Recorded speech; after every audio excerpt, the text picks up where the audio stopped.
अगला न्यूमेरिकल जो है वो न्यूमेरिकल नंबर 6 है।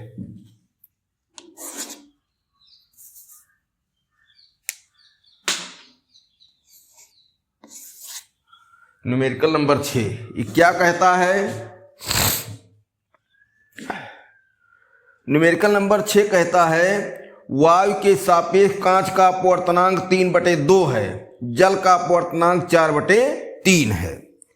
वायु के सापेक्ष कह रहा है कि कांच का अपवर्तनांक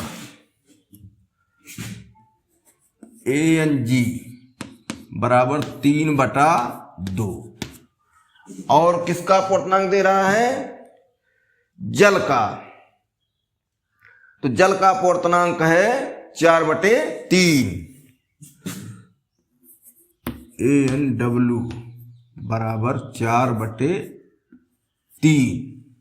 ठीक। अब फिर क्या कह रहा है? एक द्विउत्तल लेंस के वक्र पृष्ठों की वक्रता त्रिज्याएं क्रमशः 20 और 30 सेंटीमीटर है। उत्तल लेंस है, यहां लिख दें उत्तल लेंस। ठीक। R1 और R2 का मान दिया है, बराबर क्या होता है? R1 R2 यह है 20 और 30 सेंटीमीटर। 20 और 30 सेंटीमीटर। ठीक। आगे क्या दिया है? फोकस दूरी वायु में और जल में क्या होगी? FA वायु में, FW जल में। ठीक। दो प्रश्न ये पूछ रहा है, वायु में जल में क्या होगी। अब सबसे पहले इसमें देखो, ये है उत्तल लेंस। ठीक। हवा के सापेक्ष कांच का अपवर्तनांक 3/2 है। यहां हवा और कांच दो मिले, निर्वात भी मान सकते हो हवा को। फिर हवा और जल का अपवर्तनांक 4/3 है। तो हवा, कांच और जल तीन तरह के माध्यम यहां आए सामने। निर्वात भी मान सकते हो हवा को यहां। तो कुल मिलाकर के 3, चाहे निर्वात या हवा और कांच और जल, 3 माध्यम का नाम आ गया सवाल में। और यहां कह रहा है कि R1 R2 20 और 30 सेंटीमीटर दिए हैं। फोकस दूरी हवा में बताओ, फोकस दूरी जल में बताओ। तो इसमें एक जो है हम लेंस बना दें। भाई देखो, ये R1 है और ये R2 है, दो वक्रता त्रिज्याएं। R1 के लिए केंद्र इधर पड़ता है तो R1 उत्तल लेंस में प्लस रहता है। R2 के लिए गोलाई इधर है, केंद्र बाईं तरफ पड़ेगा, तो इसका मान माइनस होगा। तो R1 प्लस और R2 माइनस। इसको ध्यान से देखे रहो भाई, यही गड़बड़ी होती है। अब FA कह रहा है FW, तो हवा में रखा है AnG, हवा के सापेक्ष कांच का अपवर्तनांक दिया भी है। तो लेंस मेकर के सूत्र से तो एक ये तुरंत आ जाएगा। ठीक। इसमें केवल क्या सूत्र में रख के मान रखना है भाई, हवा के सापेक्ष कांच का अपवर्तनांक है, हवा में रखा भी गया है कांच, तो हवा से प्रकाश किरण कांच में जाएगी तो फोकस दूरी ये मिल जाएगी। यहां मामला दूसरा है, जल में कांच को रखने के लिए कह रहा है। जल में जब रखा है FW, जल में कांच रखा हो, इधर चारों तरफ जल हो। ठीक। तो उसकी फोकस दूरी बताना है। अब बात यह है कि जल में जब रखा है लेंस, तो जल से प्रकाश किरण लेंस में जाएगी, कांच में जाएगी। तो जल के सापेक्ष कांच का अपवर्तनांक हमको चाहिए, और जल के सापेक्ष कांच का नहीं दिया है। बारी बारी से हवा के सापेक्ष कांच का और हवा के सापेक्ष जल का दिया है। तो इसका मतलब क्या, 3 माध्यमों का जो क्रमिक सीरियल होता है उसके आधार पर हम जल के सापेक्ष कांच का अपवर्तनांक मालूम करें। तो अब देखो, हमने बताया था कि माध्यमों का नाम लिखो। 3 माध्यम का मामला जहां आ गया, जहां अपवर्तनांक हमको नया निकालना होता है। माध्यमों का नाम लिखो और पहला माध्यम जो लिखे हो लास्ट में उसको दोहरा दो, 4 हो जाए, और उसी पर देखो सूत्र बना लेते हैं। याद करके ये सूत्र भाई नहीं चलेगा। तो यहां क्या है, हवा, चाहे जो पहले लिखो, हवा, जल, कांच और हवा। हवा पहले लिखे हैं तो हवा बाद में फिर दोहराएंगे। 3 वास्तव में रहता है, चौथा डबल करके आता है। अब यहां सूत्र लिखा जाए, हवा से ले जाओ जल में, AnW, जल से ले जाओ कांच में, WnG, और फिर कांच से ले जाओ हवा में, GnA बराबर 1।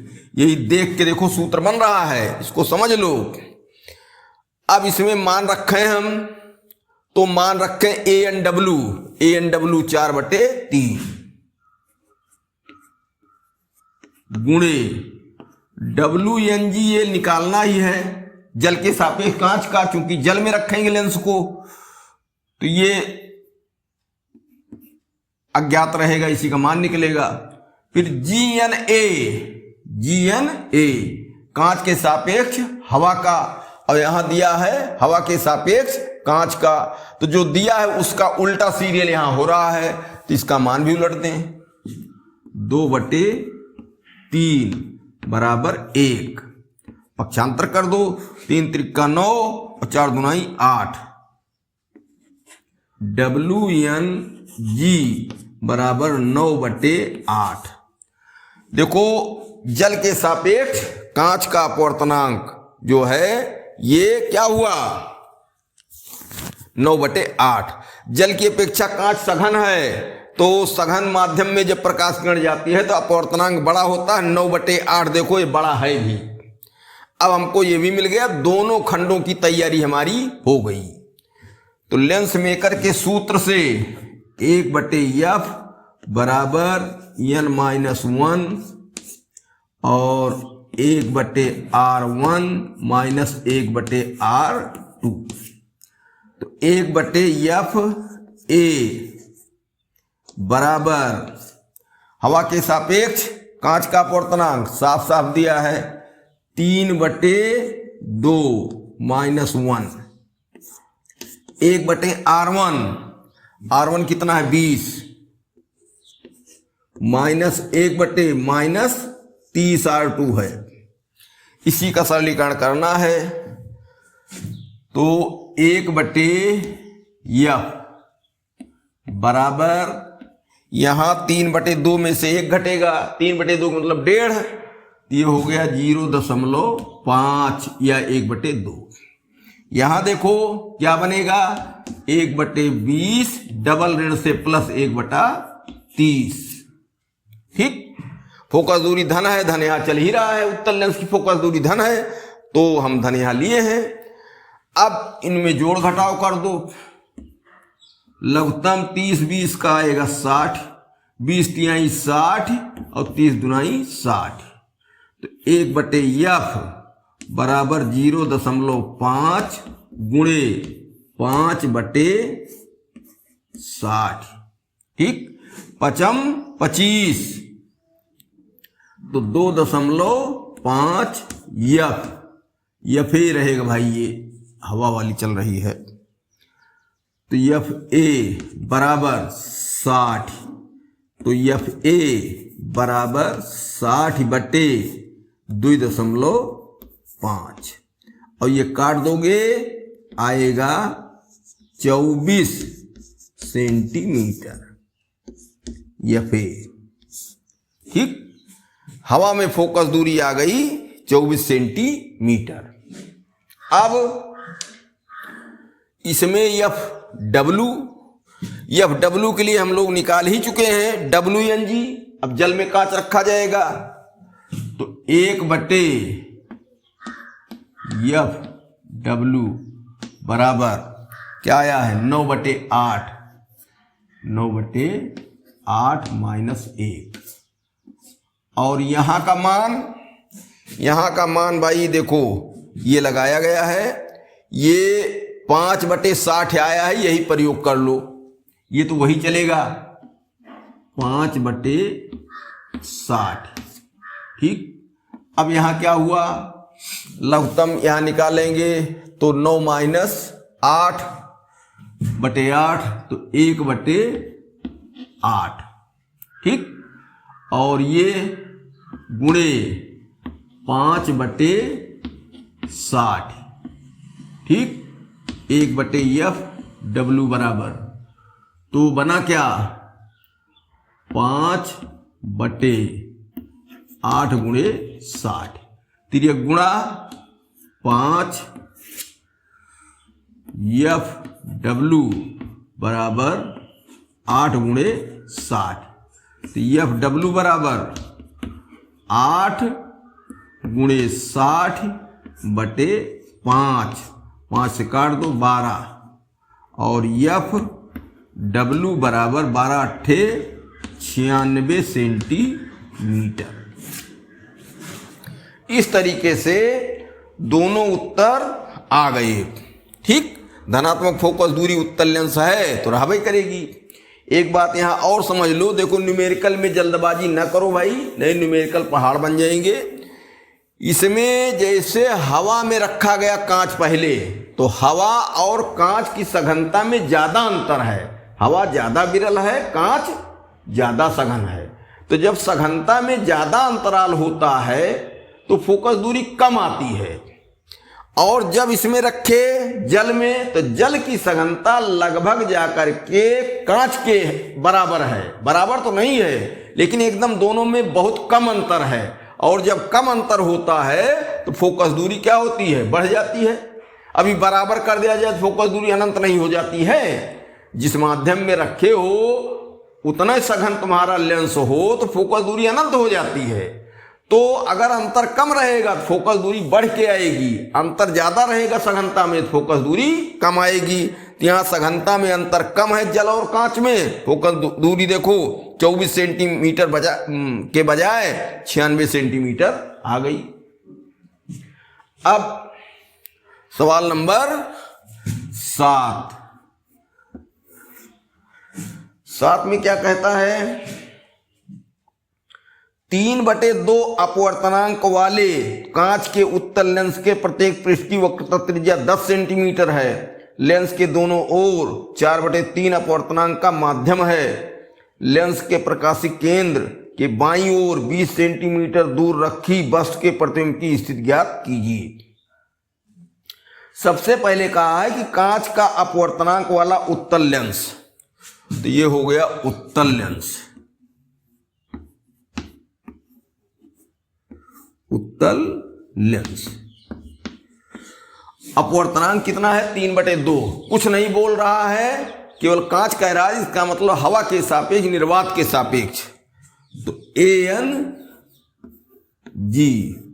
बराबर 3/2 ये हो गया। इसकी वक्रता त्रिज्याएं दिया है इसने, कितना है प्रत्येक पृष्ठ की 10, R1 बराबर R2 बराबर 10 सेंटीमीटर, ये हो गया। फिर क्या कहते हैं, लेंस के दोनों ओर 4/3 अपवर्तनांक का माध्यम है। अब एक माध्यम आ गया, देखो हवा, कांच और एक माध्यम और हो गया। एक माध्यम हम क्या मान लें, कोई मान लो, माना जल माध्यम। भाई देखो जल का नाम हम ले रहे हैं, लेकिन वो जल है कि नहीं है, जल मान के सवाल लगाया जाए, नहीं तो माध्यम का कोई मान रखना पड़ेगा। कुछ XYZ रख लो तो हमने जल ही मान लिया, जल मान के सवाल लगा लेंगे, बाकी जो होगा होगा होगा। या जल ना मानो, मान लो अटपटा लग रहा है तो NM लिख दें, NaNM बराबर 4/3। चलो कोई माध्यम है। तो जब माध्यम यक्कई बोला जाता है तो हवा के सापेक्ष ही होता है, जैसे कांच के लिए और इस माध्यम के लिए। माध्यम का अपवर्तनांक जो है वो 4/3 कह रहा है, तो ये निर्वात के सापेक्ष माध्यम होगा। अब हम रखेंगे क्या, लेंस को माध्यम में,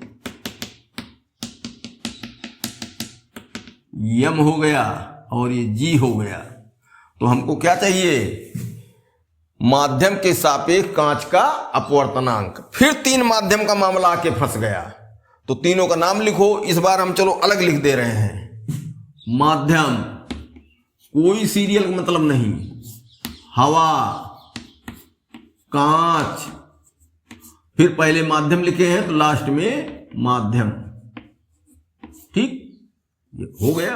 अब सूत्र बनाओ, तो यम यन हवा ए गुणे हवा कांच ए एन जी गुणे कांच माध्यम जी एन यम बराबर 1।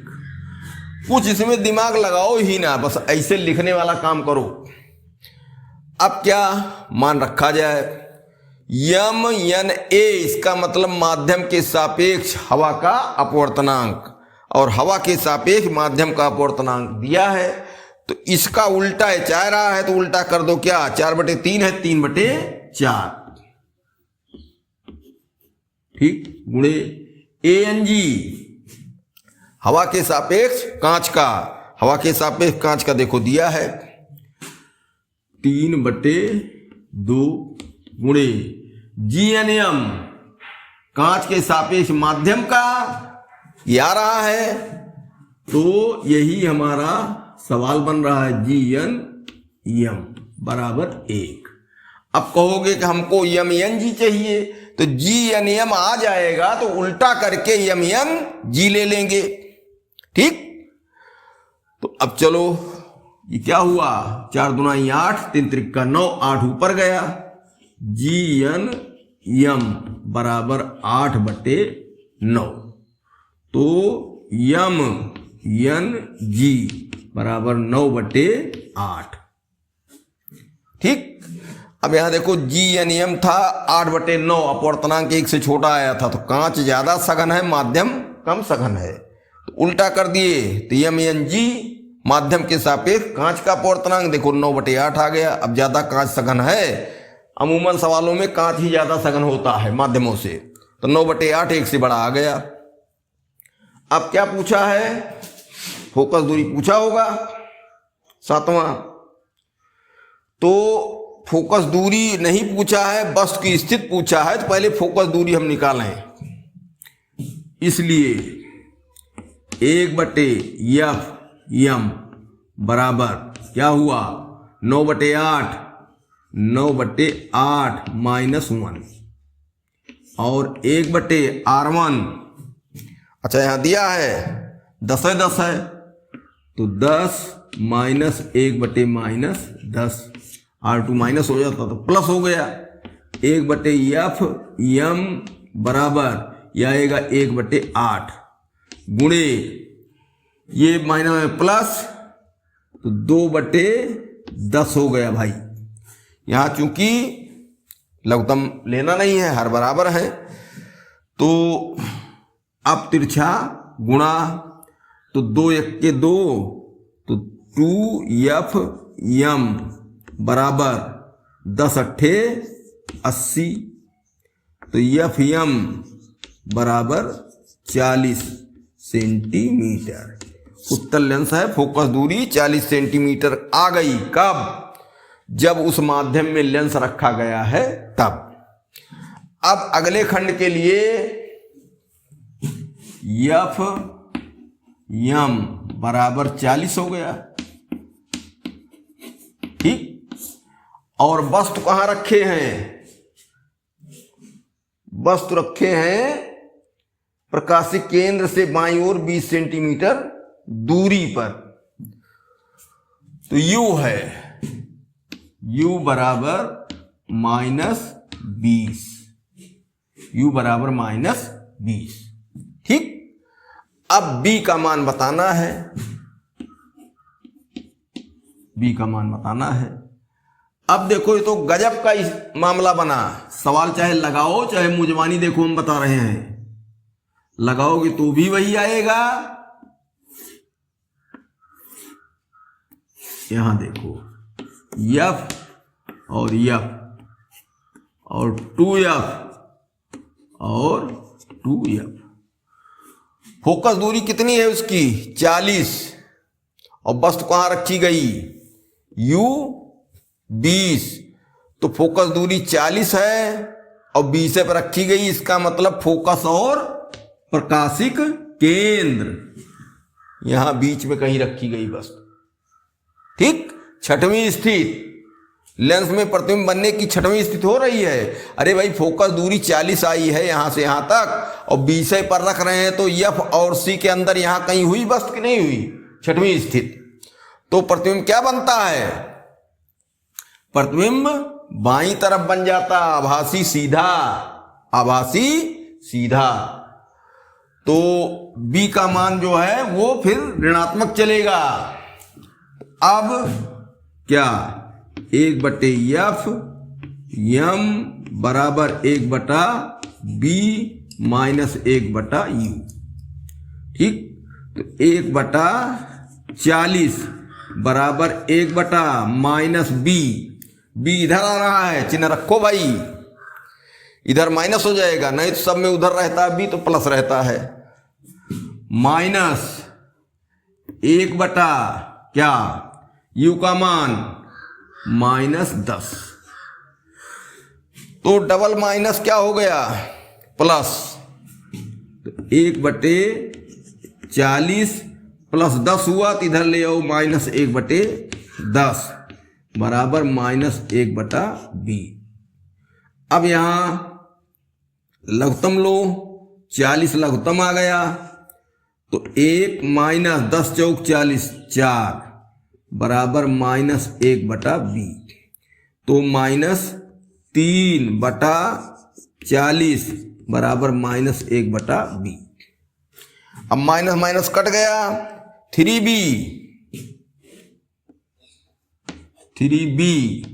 बराबर 40, तो B बराबर 40/3, तो B बराबर 13×3 = 39, 3 × 3, 3 × 9.3 × 9, ये सेंटीमीटर, और ऋण चिन्ह प्रयुक्त। ठीक, इस तरीके से प्रतिबिंब 13.3 सेंटीमीटर की दूरी पर बनेगा। ठीक, तो ये जो है हमारा चौथा सवाल हो गया। सातवां नहीं भाई, लेंस के प्रकाशिक केंद्र से बाईं ओर 20 सेंटीमीटर प्रतिबिंब की स्थिति ज्ञात कीजिए, वस्तु की ओर 40 सेंटीमीटर की दूरी पर। नहीं, ये तो नहीं बैठ रहा भाई, लेंस के प्रकाशिक केंद्र से बाईं ओर 20 है भाई, हम लोगों ने 10 लगा दिया, गलत हो गया,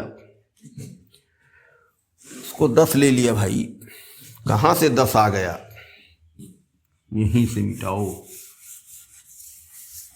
गड़बड़ हो गया, यूं लिखा तो गया है 20। ठीक, तो 1/40 बराबर 1/-B, चिन्ह माइनस रहेगा ही, -1/-20, तो 1/40, ये माइनस प्लस हुआ, इधर फिर आया -20 बराबर -1/B।